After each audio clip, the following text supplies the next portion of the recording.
장사로 성공한 사람들의 특이한 습관 3가지를 알려드리겠습니다. 저는 10년간 식당, 카페, 술집 사장님들을 만나면서 한 가지를 확실히 알게 됐어요. 왜 어떤 가게는 손님이 자꾸만 늘어나는데 어떤 가게는 계속 손님이 줄어드는가. 그 차이는 운도 아니고 위치도 아니고 음식 맛도 아니었어요. 바로 이 3가지 습관의 차이였습니다. 이 영상을 끝까지 보시면 그래서 내 가게에 손님이 안 모이는구나 라는 깨달음과 함께 그럼 오늘부터 뭘 해야 하지? 라는 명확한 답까지 얻으실 겁니다. 사장님, 정직하게 답해 보세요. 지금 당신의 가게의 가장 큰 문제가 뭐예요? 음식이 맛없어서? 아니면 인테리어가 낙후돼서? 대부분의 사장님들은 이렇게 생각합니다. 하지만 제가 만난 성공한 사장님들은 달랐어요. 그들의 공통점은 뭐냐면은 그들은 모두 한 가지를 알고 있었다는 거죠. 그건 바로 손님을 모으는 법이었습니다. 생각해 보세요. 아무리 맛있는 음식을 만들어도 손님이 그 가게의 존재를 모르면은 소용없어요. 아무리 좋은 인테리어를 해도 손님이 그걸 볼 기회가 없으면은 의미가 없단 말이에요. 매출이 떨어진다는 건 대부분의 경우 음식 문제가 아니라 손님 문제입니다. 즉, 손님이 가게를 모르고 있다는 뜻이에요. 제가 만난 성공한 사장님들은 모두 이걸 알고 있었습니다. 그리고 그들이 가진 공통의 습관이 정확히 3가지였어요. 이 습관들이 그들을 경쟁자들과 구분 지어줬고 결국 손님을 자연스럽게 모아주는 메커니즘을 만들었던 거죠. 첫 번째 습관, 메타인지, 즉 자신을 객관적으로 보는 능력입니다. 지금 당신의 가게 손님이 줄어들고 있다고 생각해 보세요. 그럼 당신은 뭐라고 생각해요? 경기가 안 좋아서다. 주변에 대형 프랜차이즈가 생겨서다. 요즘 사람들이 밖에 안 나가서다. 이렇게 외부 탓을 하시죠. 물론 그런 이유들도 있을 겁니다. 하지만 여기가 성공한 사장님과의 차이점입니다. 성공한 사장님들은 다르게 생각해요. 손님이 줄었다면 내가 뭘 못하고 있는 거지? 라고 묻습니다. 제가 컨설팅 해준 한 식당 사장님의 예를 들어볼게요. 이분은 정말 맛있는 음식을 만들었어요. 손님들도 음식 맛으로는 절대 불평하지 않았습니다. 그런데 어느 날부터 예약이 줄기 시작했어요. 주변에서는 뭐라고 했을까요? 요즘 경기가 안 좋은 거야. 너만 그런 게 아니야. 라고 위로했죠. 하지만 이 사장님은 냉정하게 자신의 가게를 들여다봤어요. 그리고 깨달았어요.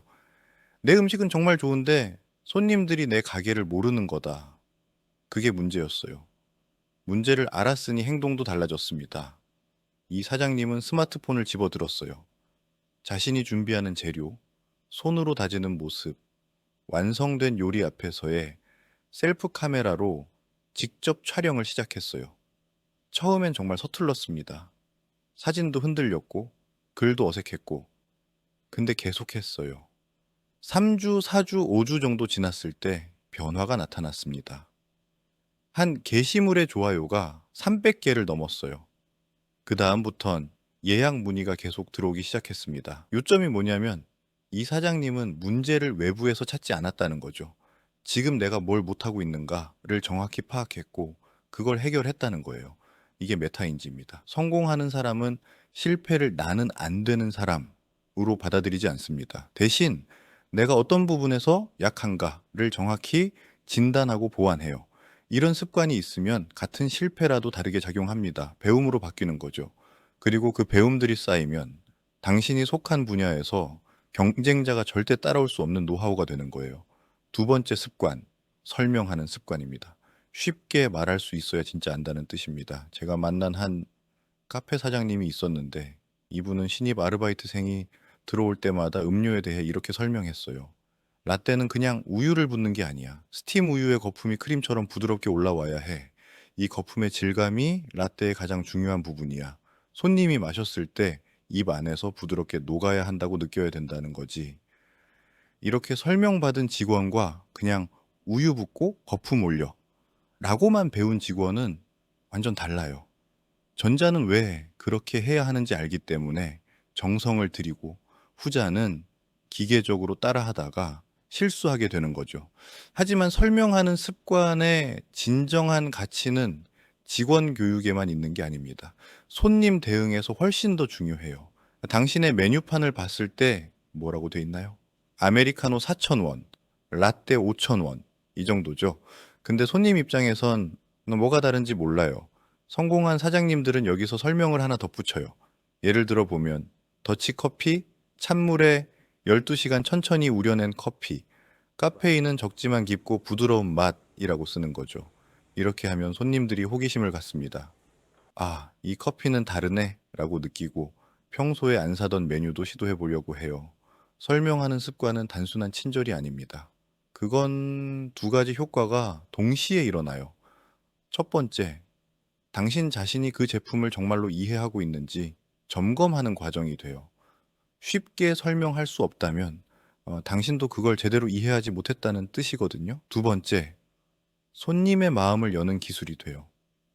명확한 설명은 손님에게 신뢰를 주고 신뢰는 구매로 이어집니다.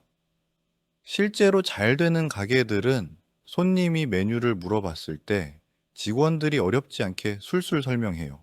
그게 다른 가게와의 차이를 만드는 거고 결국 당신의 가게를 하나의 브랜드로 만드는 거죠. 세 번째 습관입니다. 이게 가장 중요해요. 실패를 자산으로 보는 습관이에요. 대부분의 사장님들은 실패하면 어떻게 할까요? 피해요. 이 방법은 안 되는 거다. 다시는 하지 말자라고 버립니다. 하지만 성공한 사장님들은 절대 그렇게 생각하지 않아요. 오히려 그 반대예요. 실패를 성공 직전의 에너지로 봐요. 제가 컨설팅 해준 한 카페 사장님이 있었어요. 이분은 온라인 광고에 정말 많은 돈을 썼습니다. 배달앱 광고, 검색 광고, SNS 광고, 매달 몇백만 원대의 광고비를 쏟아부었어요. 근데 손님이 안 늘었어요. 보통이면 여기서 뭐라고 할까요? 광고는 돈 낭비야. 우리 가게는 광고를 할 필요가 없어. 라고 포기하죠. 그런데 이 사장님은 달랐어요. 아, 광고 방식이 잘못된 거야. 다시 생각해 봐야겠다. 라고 했어요. 손님들은 뭘 원하나? 화려한 광고 문구가 아니라 진짜 리얼한 경험이 아닐까? 그래서 시작한 게 직접 촬영한 영상이었어요. 스마트폰으로 자신이 음료를 만드는 과정을 찍었어요. 거품이 생기는 소리, 얼음이 떨어지는 소리, 시럽이 흘러내리는 모습, 그리고 그걸 받은 손님이 마시는 모습. 처음엔 정말 초라했어요. 조회수가 200, 300 이 정도였어요. 누가 봐도 실패처럼 보였죠. 그런데 이 사장님은 계속했어요. 매일 영상을 올렸어요. 다양한 각도로 다양한 음료로. 어느 날이었어요. 하나의 영상이 갑자기 터졌어요. 조회수가 1만을 넘겼고 2만을 넘겼고 결국 10만을 넘게 된 거죠. 그 다음은 이 사장님은 그때부터 광고비를 확 줄였어요.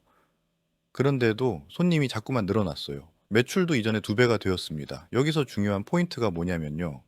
이 사장님은 실패해서 포기하지 않았다는 거예요. 대신 뭐가 안 먹히는가를 분석했고, 그럼 다른 방법으로 해볼까라고 생각했고, 계속 시도했던 거죠. 그리고 그 과정에서 성공의 열쇠를 찾은 거예요. 생각해 보세요. 성공하는 사람과 실패하는 사람의 차이는 뭐예요? 안 된다는 걸 아는 것도 중요하지만 그것보다 중요한 건 왜 안 되는가를 계속 묻는 거예요. 그리고 그 과정에서 수집한 실패들, 그게 엄청난 자산이 되는 거죠. 다른 사람들은 절대 모르는 당신만 가진 경험이라는 자산 말이에요. 그런데 사장님, 이런 생각이 드실 거예요. 습관은 중요한 걸 알겠는데, 그럼 지금 당장 손님을 모을 순 없나? 지금 당장 매출을 올릴 순 없나? 네, 맞습니다. 정말 솔직한 질문이에요. 좋은 습관도 중요하지만 현실적으로 당신이 지금 필요한 건 지금 당장의 매출이잖아요. 제가 10년간 온라인 마케팅을 해오면서 발견한 게 있어요. 많은 사장님들이 착각하는 게 있습니다. 매출을 올리려면은 신메뉴를 개발해야 하고 인테리어를 완벽하게 리모델링 해야 하고 직원 교육을 철저히 해야 한다고요. 물론 그것도 맞는 말입니다. 근데 문제가 뭐냐면은 이런 것들은 시간이 정말 오래 걸려요. 6개월, 1년 아니면은 3년이 걸릴 수도 있어요. 하지만 당신이 지금 필요한 건 그게 아니에요. 당신이 필요한 건 지금 바로 손님입니다. 지금 당장의 예약입니다. 지금 당장의 매출입니다. 그렇다면은 방법이 달라져요. 가장 빠른 방법은 이거예요. 이미 존재하는 손님들을 당신의 가게로 끌어들이는 것. 이걸 온라인 마케팅이라고 하는데 더 정확히는 온라인 채널을 통한 고객 확보라고 해야 합니다. 제가 컨설팅 해준 가게들이 있었어요. 모두 매출이 떨어져서 정말 힘들어하는 가게들이었죠. 근데 저한테 배운 디지털 마케팅 전략을 정확하게 실행한 가게들은 어떻게 됐을까요? 한 카페는 3개월 안에 신규 손님이 40% 늘었어요. 한 식당은 점심 예약이 매일 가득 찼어요. 한 술집은 평일 손님이 이전의 3배가 되었어요. 어떻게 이런 일이 가능했을까요? 복잡한 이유는 아니었어요. 단 하나 그들이 배운 건 자신의 가게와 메뉴를 손님들이 찾을 수 있는 방식으로 온라인에 노출시키는 법이었던 거예요. 예를 들어, 당신의 카페라면 당신의 시그니처 음료가 뭔지, 어떤 재료를 쓰는지, 다른 카페와 뭐가 다른지를 온라인에서 손님들이 발견할 수 있어야 해요. 당신의 식당이라면 당신의 핵심 메뉴, 당신의 가게만의 특별함을 명확하게 알려줘야 하는 거죠. 당신의 술집이라면 당신이 제공하는 술의 종류, 안주의 퀄리티, 가게의 분위기를 온라인으로 표현해야 해요. 이건 복잡한 전략이 아니에요. 오히려 간단해요. 하지만 많은 사장님들이 이 간단한 것을 모르고 있고 알아도 정확히 실행하지 못하고 있어요. 그렇기 때문에 바로 여기가 기회가 있습니다. 사장님, 혹시 지금 이런 생각이 드세요? 매출이 떨어지고 있는데 뭘 어디서부터 손을 써야 할지 모르겠다. 손님을 모으는 법을 알고 싶은데 시간이 없다. 만약 이런 생각이 든다면은 혼자 고민하지 마세요. 저는 10년간 수많은 사장님들의 가게를 함께 성장시켜 왔습니다. 손님을 모으는 것, 그게 당신의 문제라면은 저는 그걸 해결할 수 있어요. 지금 매출이 떨어져 고민이라면은 영상 아래 고정 댓글 링크에서 무료 상담 신청하세요. 저는 매출을 올리는 확실한 방법을 가지고 있습니다. 나이가 많아도 컴퓨터를 못해도 누구나 쉽게 따라해서 매출을 올리는 마케팅 공식을 알려드립니다. 영상 봐주셔서 감사합니다.